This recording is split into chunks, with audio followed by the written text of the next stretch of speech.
Voilà, nous auditionnons maintenant Monsieur François Magnin, sous-directeur de la prospective des études et de l'évaluation économique, et Monsieur Christophe Lerouge, chef du service de l'industrie de la direction, générale des entreprises au ministère de l'économie, de l'industrie et du numérique.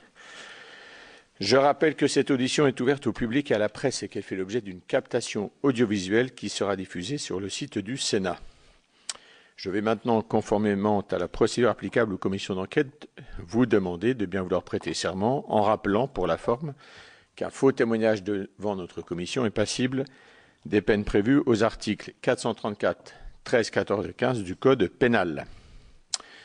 Monsieur François Magnin, prêtez serment de dire toute la vérité, rien que la vérité. Levez la main droite et dites « Je le jure » après avoir utilisé le micro qui est devant vous. Merci. Je jure. Merci. Monsieur Christophe Lerouge, prêtez serment de dire toute la vérité, rien que la vérité. Levez la main droite et dites « Je le jure ». Je le jure.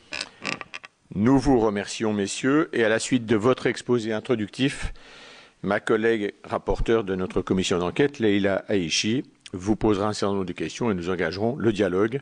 Et nous avons une petite heure devant nous. Merci.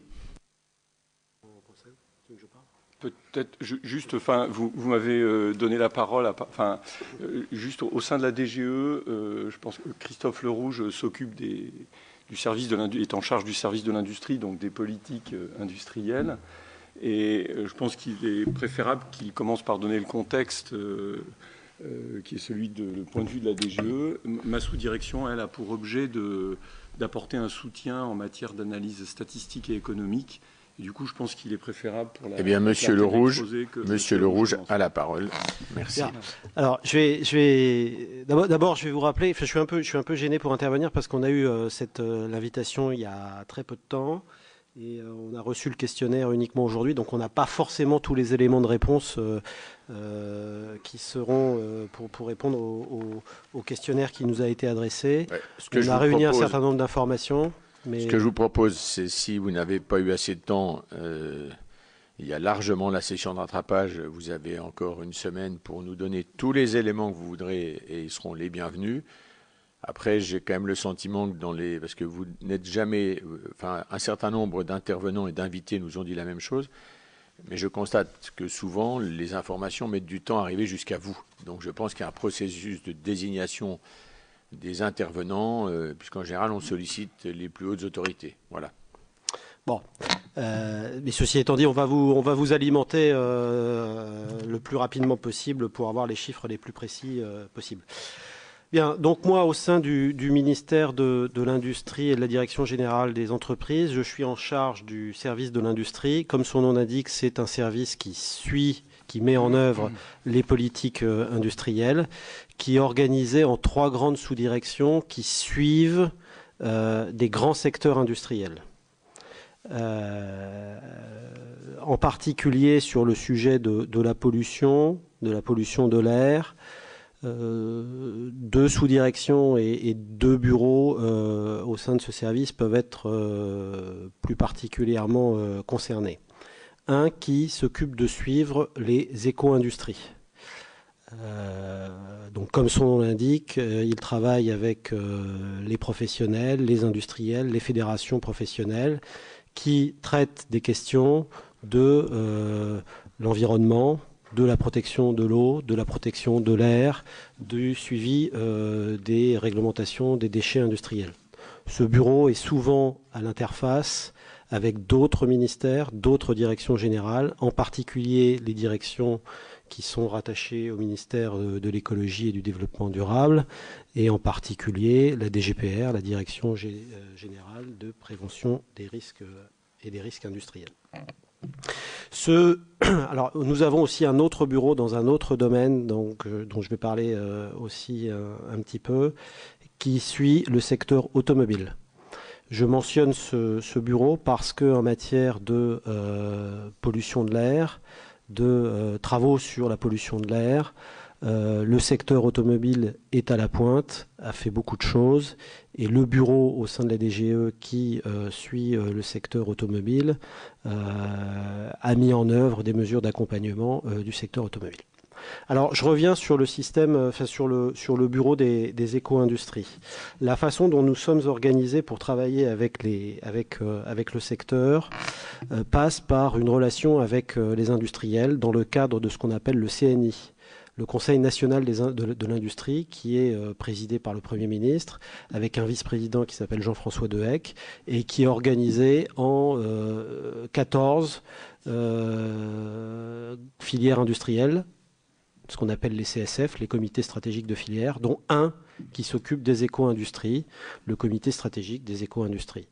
Ce comité stratégique travaille sur les grandes thématiques donc, que j'ai citées, protection de l'eau, protection de l'air, traitement des déchets, et définit à travers un contrat stratégique de filière des pistes d'action pour développer les entreprises. Ça passe par des négociations entre les entreprises, entre les organisations syndicales représentatives des salariés et l'État qui, donc dans un trilogue, se mettent d'accord sur une feuille stratégique avec l'idée donc de développer le secteur. Et évidemment, dans ce cadre-là, le secteur de la protection ou de la protection de l'air, qui touche au sujet de la pollution de l'air, fait partie du secteur que nous suivons. À titre d'exemple, on a identifié, mais alors très rapidement, mais ça ce sont des chiffres qu'il nous faut confirmer, on a identifié dans le secteur des éco-activités au sens large, c'est un secteur qui emploie 450 000 personnes et sur lequel on a identifié à peu près 8 500 emplois dans les entreprises qui traitent des questions de l'air, de protection de l'air et de dépollution. Chiffre d'affaires global du secteur, 85 milliards d'euros, dont là aussi 10% liés aux activités liées à l'air et à la protection de l'air. Donc on travaille sur ce secteur parce que c'est un secteur d'activité industrielle sur lequel il y a un certain nombre de choses qui se passent. Deuxième grand secteur que j'ai mentionné, c'est le secteur automobile. Là, avec un bureau qui suit le sujet, qui suit les problématiques de développement des constructeurs et qui est mobilisé en particulier sur des sujets qui sont connexes ou voisins des questions de pollution de l'air, mais pas complètement. Ce que je veux dire par là, c'est qu'il travaille beaucoup sur les questions de consommation, de baisse de la consommation des véhicules et de réduction des émissions de CO2.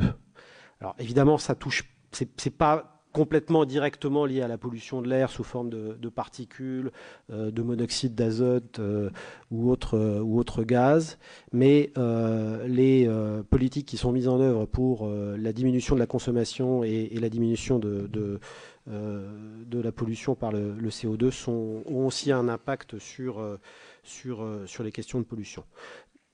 En particulier, ce bureau met en œuvre les fameux plans industriels, les fameux plans de la Nouvelle France industrielle qui avaient été lancés par M. Montebourg il y a maintenant, en septembre 2013, et qui ont été transformés récemment par le ministre Macron en solutions de la Nouvelle France industrielle.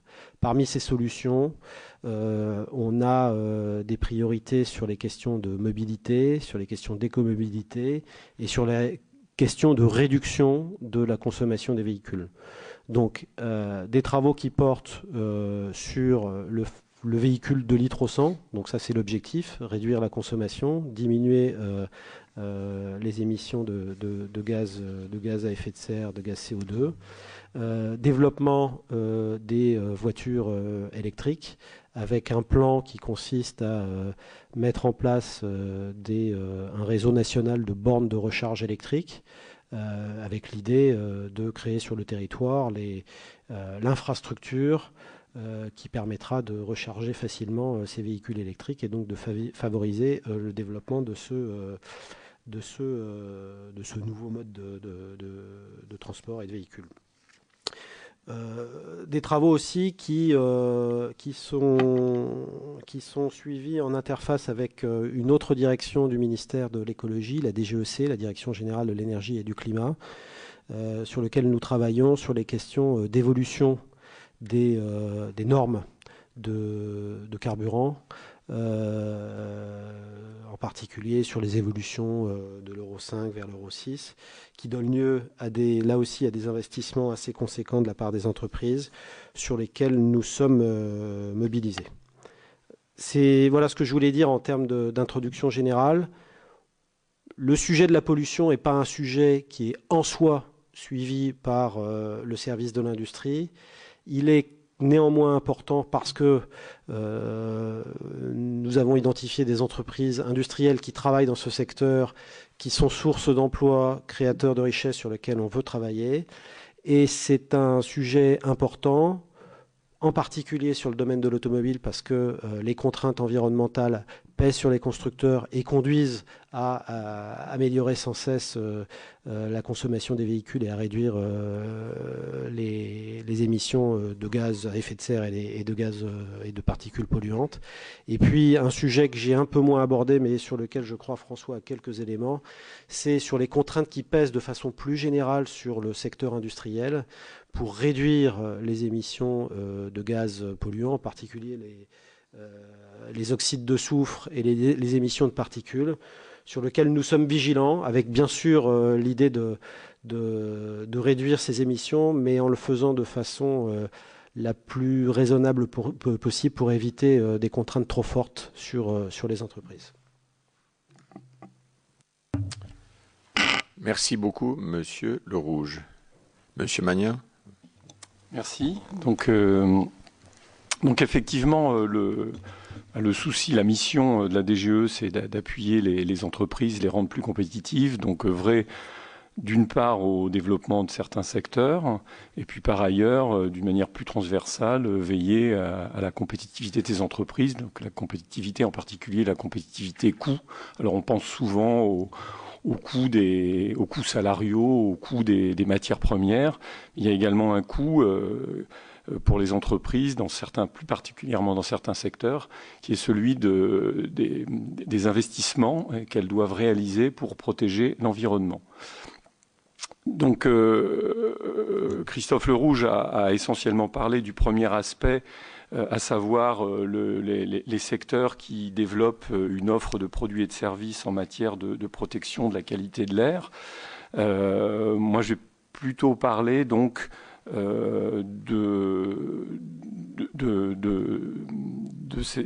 l'aspect coût pour l'entreprise industrielle de protéger l'environnement. Pardon.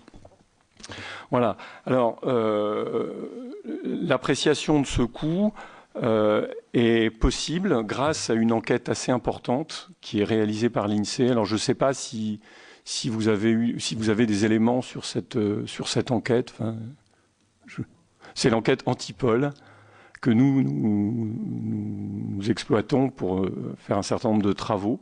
Donc, l'INSEE réalise annuellement une enquête Antipol auprès de plus de 10 000 établissements industriels pour apprécier l'effort que ces établissements réalisent pour protéger l'environnement. Donc, l'enquête est exhaustive à partir de 250 salariés, pour les établissements de 250 salariés. Elle procède par échantillon au-dessus de 20 salariés, donc c'est une enquête qui est assez large et qui permet de fournir une mesure assez précise de l'effort et donc du coût que représente pour les entreprises la protection, les entreprises industrielles, la protection de l'environnement. Alors, grâce à cette enquête, il est possible d'analyser les entreprises qui portent le plus ce type de coûts. Et ensuite, l'enquête permet de spécifier par nature la dépense d'investissement, les dépenses que la protection de l'environnement représente pour les entreprises industrielles. Donc l'enquête distingue un ensemble de nature de dépenses en faveur de l'environnement. Il y a évidemment la protection de l'air, mais il y a d'autres objets comme la limitation des émissions de gaz à effet de serre, le traitement des eaux usées, le traitement des déchets, la préservation des sites, paysages et de la biodiversité, la lutte contre le bruit et les vibrations. Voilà donc les principales thématiques que l'enquête distingue.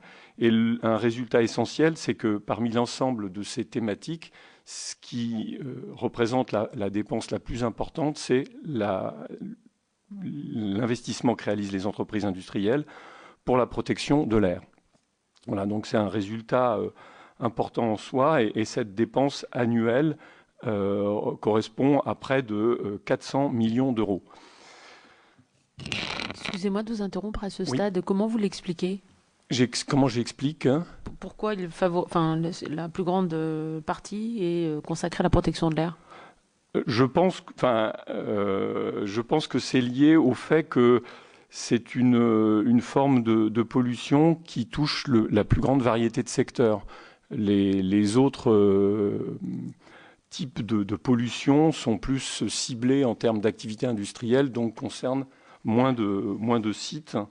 À confirmer, hein, les chiffres que je vous donne ont été faits assez rapidement, donc on en parlera peut-être après, mais on peut vous transmettre des éléments plus étayés avec un peu d'analyse. Donc voilà, donc moi voilà comment j'analyse la prépondérance de la dépense en faveur de la protection de l'air.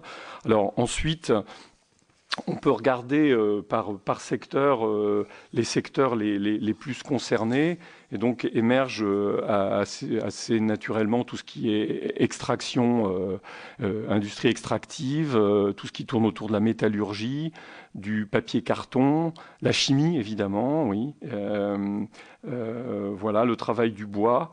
Voilà les activités qui engagent les dépenses les plus importantes pour lutter contre la pollution de l'air.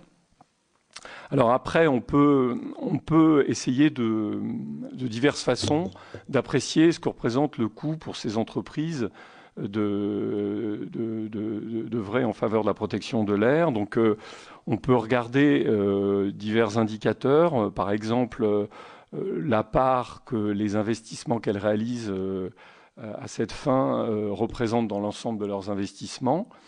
On peut regarder également la part de la dépense que ça représente relativement à la masse salariale, aux coûts salariaux. Voilà donc un ensemble d'indicateurs qu'on peut dégager.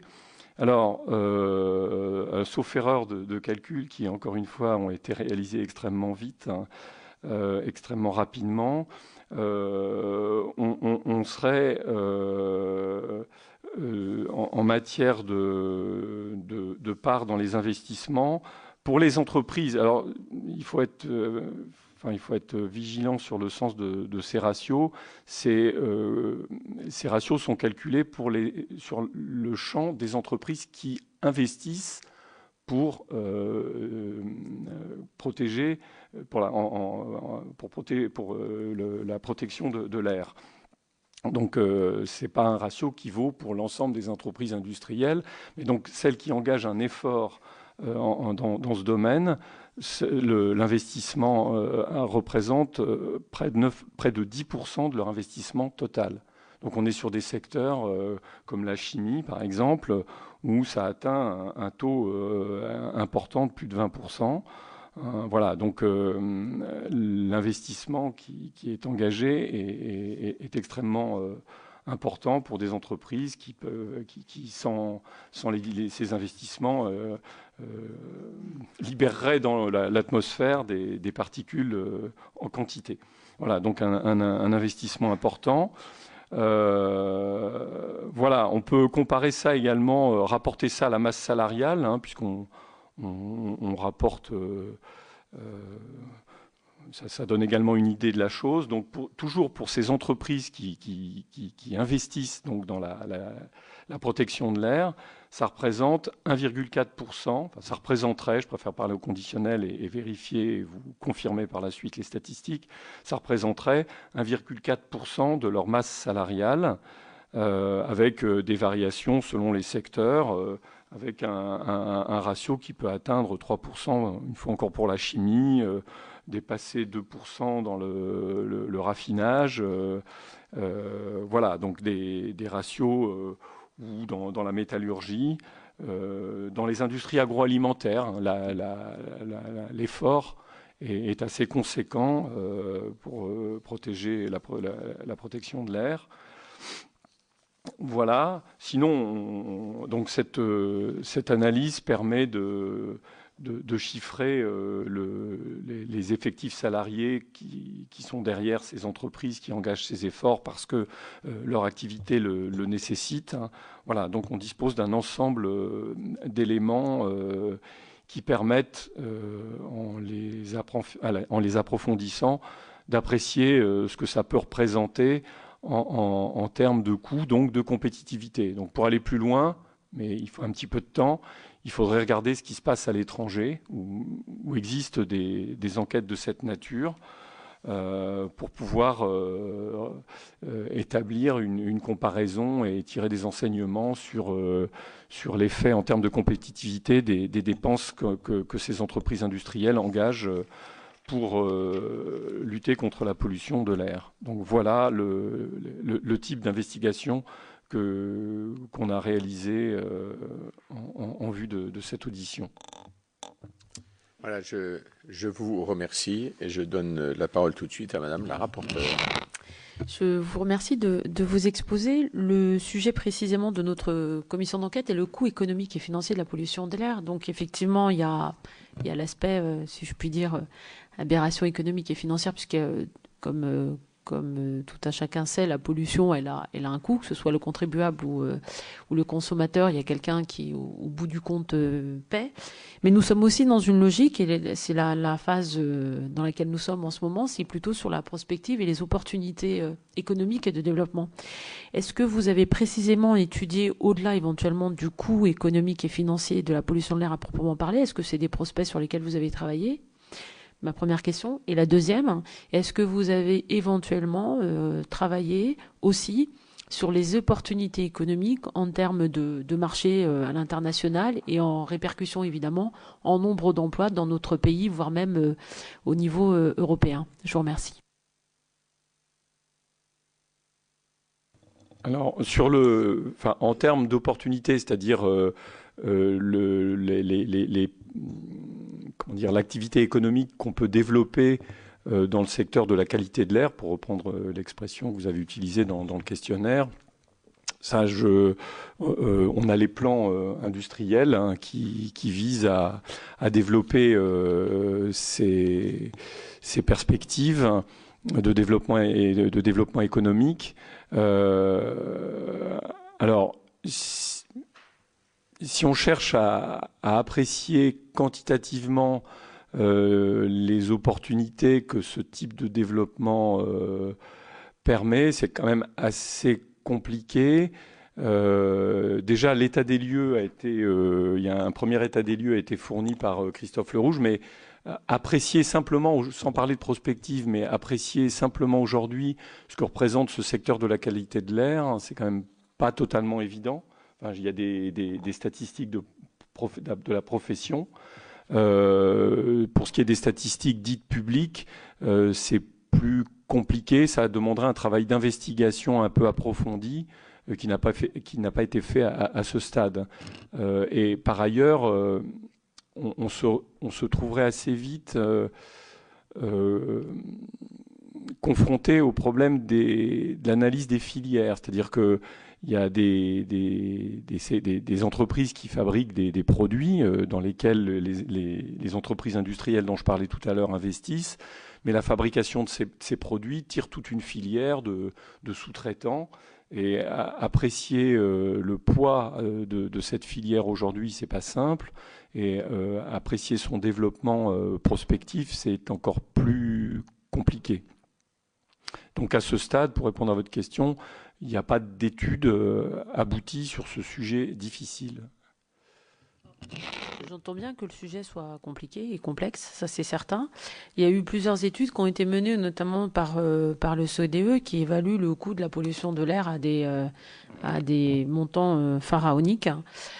Pour autant, dans l'exposé que vous venez de nous tenir, simplement sur le sujet de la qualité de l'air à proprement parler, mais si on raisonne, par exemple, tout à l'heure, nous avons eu le plaisir de voir un véhicule hydrogène. Est-ce que vous avez, par exemple, évalué l'impact d'un développement durable sur des voitures électriques, des voitures à hydrogène? Quelles seraient les opportunités économiques pour notre pays? Puisque, sauf erreur de ma part, vous êtes sous-directeur de la prospective, des études et de l'évaluation économique.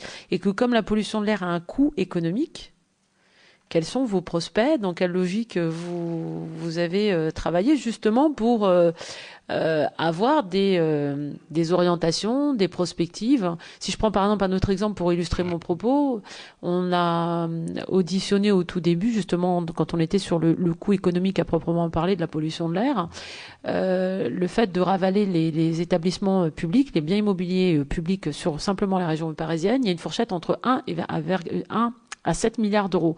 C'est un coût économique. Est-ce que vous avez travaillé, fait des prospects et indépendamment des purifications d'air, quelles sont les prospectives que vous avez évaluées sur l'ensemble des acteurs économiques qui participeraient à la baisse d'une pollution? Donc, type, on passe d'un véhicule diesel, pour la faire très caricaturale, à un véhicule électrique, voire des pollutions de moteur, comme on a vu tout à l'heure. Quel est le segment économique pour un véhicule hydrogène, et j'en passe, purificateur d'air, ravalement de façade, etc. Est-ce que vous avez des prospectives sur ces sujets, les niches de développement durable, d'industrie, voire même de potentialités importantes pour notre économie, sachant que le développement durable et l'innovation sont intimement liés et que c'est vraisemblablement les emplois de demain. Merci. Je vais répondre à mon tour. Nous avons regardé un certain nombre de chiffres de cette nature, mais pas de façon générale. Je vous ai cité plus particulièrement tout à l'heure l'automobile. On a beaucoup travaillé sur l'automobile parce que c'est effectivement un secteur d'activité qu'on suit particulièrement. Ça fait partie des plans de la Nouvelle France industrielle, comme je l'ai indiqué. Et l'objectif de ces plans de la Nouvelle France industrielle, ou des solutions de la Nouvelle France industrielle, c'est vraiment de développer des produits nouveaux qui pourront se projeter sur un marché international et faire en sorte que les entreprises et les produits français puissent se vendre à l'international. Donc c'est clairement, quand je parlais de véhicules propres, de véhicules de 2 litres au 100, c'est vraiment dans un objectif de développement et d'aller développer de l'activité économique. Alors on s'est livré quand même à un certain nombre de chiffres. Enfin, on a regardé un peu les chiffres. Moi, ce qu'on m'a dit, c'est, par exemple, pour PSA, le groupe PSA, l'investissement dévolu pour le passage des normes Euro 5 à Euro 6, qui concernent donc les normes pour améliorer la qualité des carburants. Coût pour le groupe PSA estimé entre 1,7 et 2 milliards d'euros. Vous citiez le véhicule électrique. Vous savez que le véhicule électrique a été plutôt poussé jusqu'à présent par le groupe Renault et le développement d'un certain nombre de produits. On cite régulièrement le chiffre de 4 milliards d'euros pour l'investissement de Renault dans l'électrique. Donc vous voyez, c'est des chiffres, 2 milliards pour PSA sur les questions d'évolution de la motorisation pour les normes de carburant, 4 milliards pour Renault dans l'électrique. C'est des chiffres assez considérables. Vous voyez que le chiffre d'affaires des constructeurs est de l'ordre au total des deux de l'ordre de 95 milliards d'euros. Donc c'est des chiffres assez conséquents. Alors après les conséquences, tout ça, évidemment, les constructeurs sont soumis à des contraintes. Ils sont quelque part obligés d'investir. Ils se projettent aussi dans l'avenir en se disant que l'évolution des modes de mobilité va nécessiter peut-être de passer aux véhicules électriques. Tout ça il va falloir à un moment comptabiliser ces coûts. Donc les conséquences de ces investissements pourront passer par un renchérissement des véhicules. Et donc, l'évolution du marché devra tenir compte de l'évolution des coûts de ces véhicules. Et donc, peut-être avec une réduction à nouveau, puisqu'on la connaît déjà depuis quelques années, du marché global de l'automobile lié à une évolution et à une augmentation des coûts, qui ne sera pas diminution du marché, qui ne sera pas forcément compensé par des développements de véhicules ou d'automobiles partagés. Donc l'équation économique où vous avez des coûts qui s'appliquent aux entreprises maintenant pour développer des produits qui vont donner lieu à la mise au point de nouveaux véhicules qui vont être mis sur le marché peut-être en moins grand nombre, c'est une équation un petit peu compliquée. Ce qu'on a pour l'instant, c'est une estimation des coûts de recherche et développement des groupes tels que j'ai cités tout à l'heure. J'entends parfaitement ce que vous dites. C'est des éléments dont on a parfaitement conscience et connaissance, puisqu'on les a auditionnés d'ailleurs. Donc tous les chiffres dont vous nous parlez, nous en avons eu connaissance.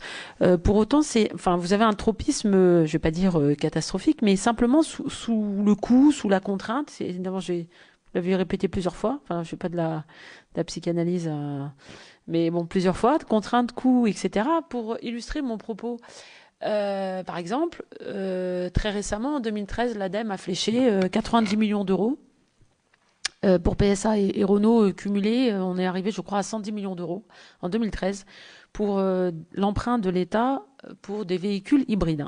Et là, encore une fois, je m'en excuse par avance, mais c'est vraiment, je trouve, un exemple extrêmement qui illustre parfaitement la situation un peu étonnante dans laquelle nous sommes. Nous sommes en France, on a supprimé en 10 ans 100 000 emplois dans l'automobile. Pour la COP21, on va être obligé d'importer des véhicules électriques, des bus électriques pour transporter les gens jusqu'à Villepinte. Dans une zone particulièrement, justement, nous avons supprimé plus de 2000 et 3000 emplois. Ma question, elle est de savoir si vous avez ou pas étudié justement ces opportunités économiques.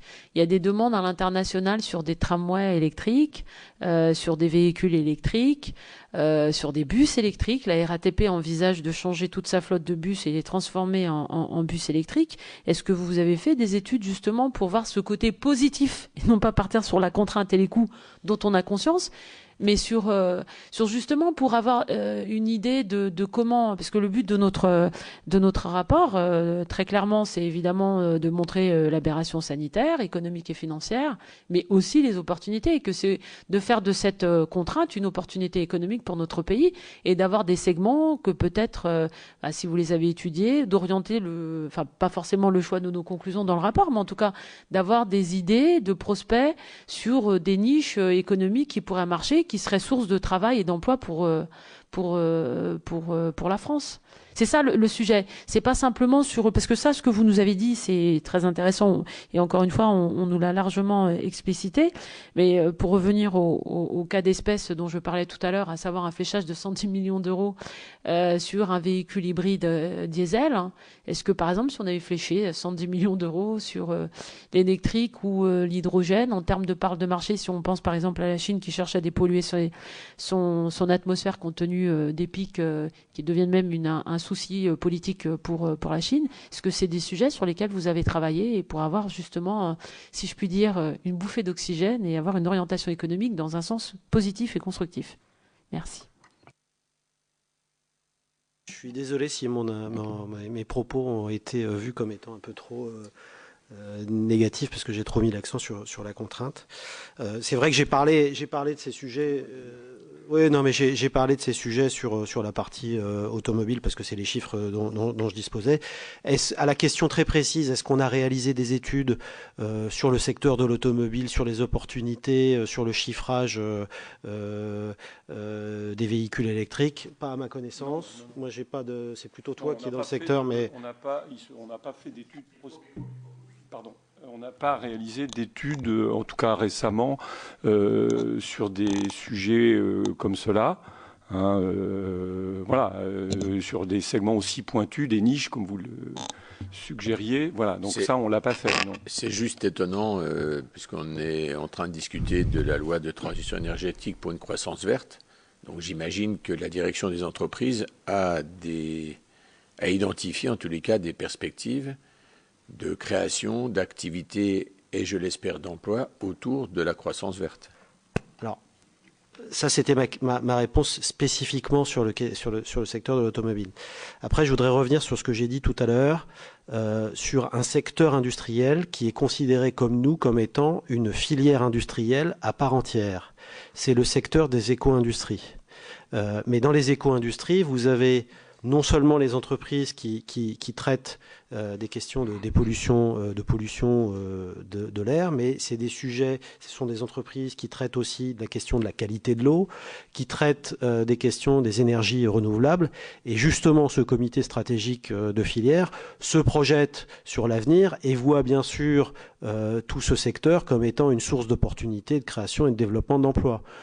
C'est aussi des sujets qu'on traite dans le cadre plus global de l'économie verte, dans lequel sont inclus énergie renouvelable, économie circulaire, sur lesquels il y a effectivement des travaux qui ont été conduits avec des évolutions, des estimations des marchés potentiels et qui peuvent se développer. Excusez-moi de vous interrompre. Vous pouvez illustrer votre propos pour en revenir par exemple au coût de la voiture électrique. Je suis partie il n'y a pas très longtemps en Norvège et c'est la première voiture vendue en Norvège et la voiture électrique. Ils en ont vendu plus de 50 000.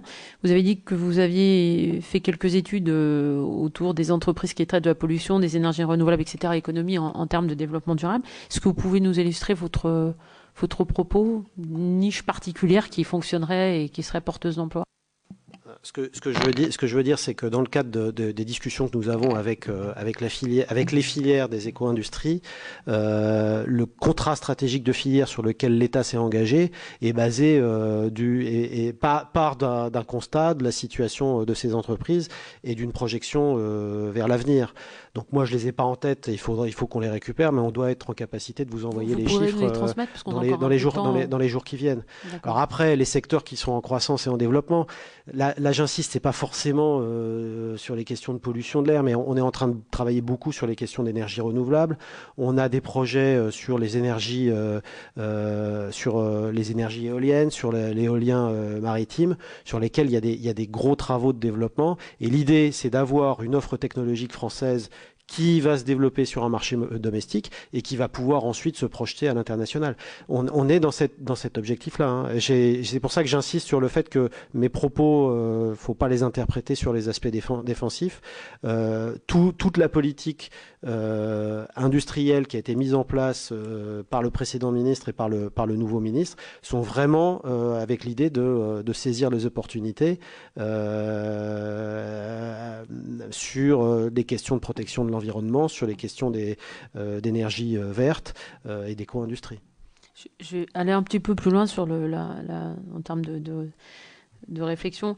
Est-ce que des analyses que vous avez pu avoir et que vous avez pu faire, est-ce que vous considérez que ce sont simplement des niches ou vraiment qu'il est temps que nous réfléchissons de manière collective et plus globale sur la pertinence d'une réflexion de fond sur les emplois de demain liés au développement durable et entre autres à la transition énergétique? Je considère que ce ne sont pas des marchés de niche parce qu'ils touchent finalement... ça, c'est mon avis. Donc, il faut peut-être nuancer ça, mais je pense que ça transcende tous les secteurs industriels. Je vais vous citer l'exemple de l'économie circulaire sur lequel il y a eu beaucoup de travaux qui ont été faits justement dans le cadre du CNI, le Conseil national de l'industrie. Donc je vous l'ai dit, il y a 14 filières industrielles. Chacune de ces filières industrielles s'est appropriée le sujet du recyclage et de l'économie circulaire. Pourquoi ? Parce que chacune de ces filières a considéré qu'il y avait des développements possibles sur les questions de recyclage, sur les questions d'économie de matière, sur les questions d'économie d'énergie qui impactent l'ensemble des filières. Et donc, mon point de vue, c'est que ce n'est plus un marché de niche, c'est quelque chose qui impacte l'ensemble de l'industrie. De la même façon, de façon plus large, si on parle moins Pardon, vous voulez dire que c'est un marché tout court? C'est pas un gros mot, hein. Enfin, pour moi, c'est pas un gros mot d'avoir des marchés, hein. On parle bien du marché du carbone. Oui, non, enfin pour moi non plus. Pour moi non plus, mais c'est effectivement un marché dans le sens où il y a une filière industrielle particulière qui travaille sur ce sujet, sur lequel il y a des produits qui sont vendus et qui vont se développer. Mais ce que je voulais dire, c'est que l'ensemble des secteurs industriels est finalement impacté par les questions de protection de l'environnement, de protection de l'air, de lutte contre la pollution et, alors de façon plus large, d'action pour limiter l'empreinte carbone, pour agir sur le climat.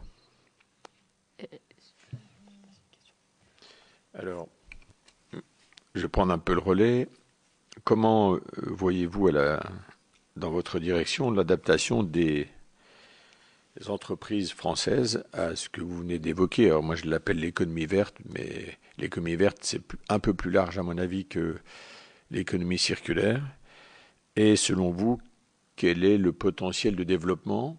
Voilà, première question. Deuxième question, est-ce que vous considérez que la question de la pollution atmosphérique et de la pollution en milieu fermé, donc de la qualité de l'air, a été prise en compte au bon niveau et en tous les cas en termes d'opportunités dans le programme d'investissement d'avenir?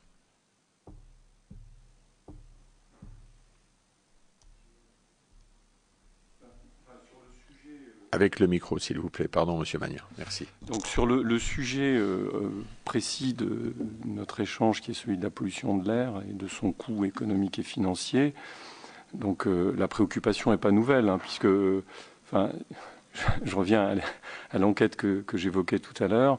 Ces enquêtes qui sont européennes sont développées sur des sujets sur des sujets d'importance. Enfin, aujourd'hui, la statistique publique est européenne, c'est Eurostat, donc ça dépend de la Commission européenne, qui organise avec l'ensemble des États membres un système d'observation statistique sur les grandes thématiques économiques et sociales, bien sûr. Et donc, l'existence de cette enquête est en soi la preuve qu'il y a une prise de conscience du problème que pose la pollution de l'air. Donc, pour ce qui est de la prise de conscience et du souhait d'en apprécier déjà le poids et l'importance, les choses semblent claires et même anciennes, puisque ces travaux qui sont coûteux, hein, ces enquêtes sont lourdes pour l'administration, mais aussi pour les entreprises qui sont enquêtées. Ça se fait déjà depuis pas mal d'années. Donc ça prouve que la prise de conscience est pas nouvelle et c'est déjà un élément important. Alors maintenant, comme on vous l'a dit,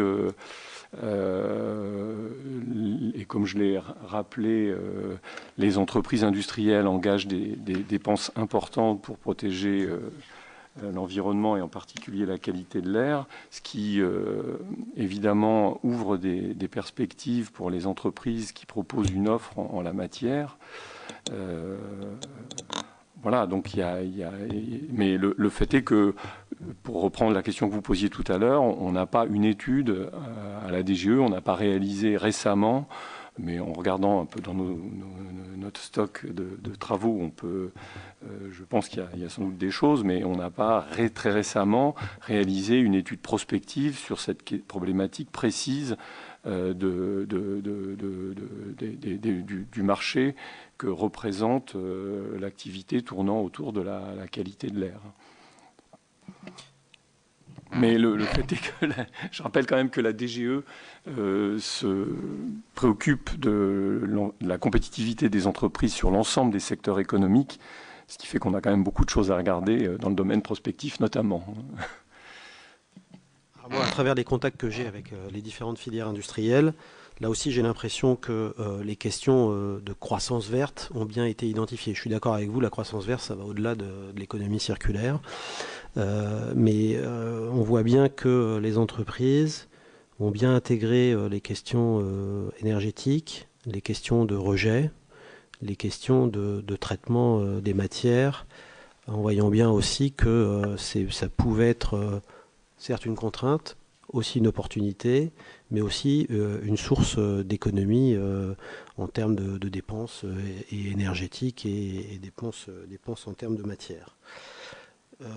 Ce que je comprends des échanges que j'ai, c'est que les entreprises sont volontaires pour agir sur ces sujets. Elles ont même tendance à vouloir anticiper pour se dire, donc je reprends le sujet de la croissance, de l'économie circulaire, anticiper leurs actions pour éviter d'avoir à agir sous la contrainte réglementaire. Mais la vraie inquiétude, c'est la concurrence internationale. Alors pas au niveau européen, mais plutôt au niveau mondial, avec des craintes que ce qui pourrait se mettre en place en Europe ne soit pas la même chose ailleurs dans le monde. Alors là, je parle d'un sujet un petit peu plus spécifique qui est celui du marché carbone, qui est un peu loin qui est lié à la question de qualité de l'air, mais pas que. C'est une question globale d'évolution du climat. Et là, la grosse inquiétude, c'est vraiment la concurrence internationale et ce qui se passe ailleurs dans le monde sur les concurrences avec les entreprises et américaines et asiatiques ou chinoises. Voilà. Alors, sur la prise en compte au niveau des politiques publiques des questions de protection de la qualité de l'air, j'ai l'impression que ça vient par vagues. On en parle beaucoup en interministériel au moment des épisodes de pollution atmosphérique liés aux particules dans les grandes agglomérations. Et c'est vrai qu'à ce moment-là, il y a des travaux communs qui ont lieu, qui touchent plus particulièrement, là encore, le secteur de l'automobile, mais qui ne sont pas finalement suffisamment élargis à d'autres secteurs. Je rappelle quand même, alors on parle de l'industrie, évidemment c'est chez nous que ça se passe, c'est nous qui suivons ça, mais que ces questions de pollution de l'air touchent à la fois les questions de résidentiel avec les questions de chauffage, les questions de l'agriculture avec les émissions d'ammoniac, voilà, sur lesquelles il y a le secteur industriel et les entreprises industrielles sont aussi vigilantes à ce que les contraintes ne pèsent pas que sur le secteur que sur le secteur industriel ou que sur certains domaines comme sur la circulation et l'automobile. Complément, ce que montrent les chiffres, c'est que l'effort qu'engagent les entreprises augmente d'année en année, ce qui laisse des perspectives de développement pour le secteur de la qualité de l'air.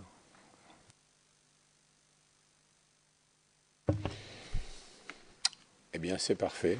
Il nous reste à vous remercier de votre disponibilité, des réponses que vous nous avez apportées. Et si vous avez quelques compléments à nous adresser, on les accepte bien volontiers.